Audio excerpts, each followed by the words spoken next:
Welcome back. It's 6:12. Here is your money moment for the day. Well, there has been a lot of hope and even some predictions that the Fed could cut interest rates at the end of 2024. But here's the thing. Experts are now worrying that the bank may not cut those rates at all.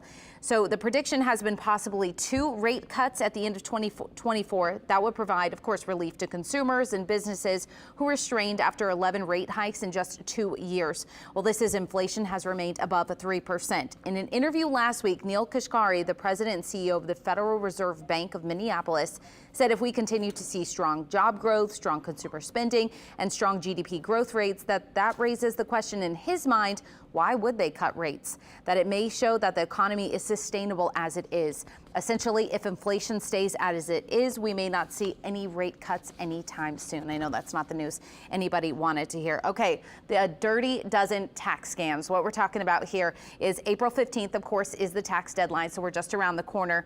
Well, here's the thing. The Internal Revenue Service releases 12 of those possible scams that you want to know about. So the first one is phishing and smishing. Sounds a little funny here, I know. Scammers email and text demanding immediate payment. So here's the thing. The IRS will never email you. They'll never text you. And if they're going to call you, you likely got a bill before they did that. All right. The second one here is check washing. This is an outdated way that scammers used to steal people's money. It's actually coming back. So you just want to know about it if you're not aware. They go into your mailbox physically. They use nail polish remover and they're erasing your name, maybe the amount, and they're taking that check and they're depositing it to themselves. So here's how you protect yourself. Use a black gel pen. That's really hard for them to erase over. Also, keep an eye on your bank account. And if you're not going to be home, you want to ask your local post office if they can hold your mail for you.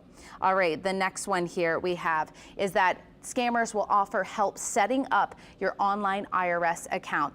They're just going to steal your information and take your amount that you are receiving from the IRS. Just do this yourself. It's very easy. You want to go to irs.gov to set up your own account. And the final one is if you're going to donate, you want to make sure that you do some research. There's a lot of fake charities out there right now who are getting your information, trying to take your money. Just pay attention and do your homework beforehand. All right, the last thing to let you know about is that we are talking about job fairs coming up. So if you need a job, there are 2 that we want to let you know about. The first is that the New Orleans Police Department is recruiting for its next round of officers to join the force. NOPD is hosting a job fair that will be this Wednesday, April 10th from 10 to 4. You can apply and test on site. So this is one of those quick ones where you can find out immediately about that job. Also, Jefferson Parish Schools, they're hosting a job fair this Saturday, April 13th. That will be from 8 to 3 at the Pontchartrain Convention and Civic Center. Interview on site for a number of immediate openings they have as well. We have more information for both of these on our website, www.tv.com. That was your money moment. Alexa.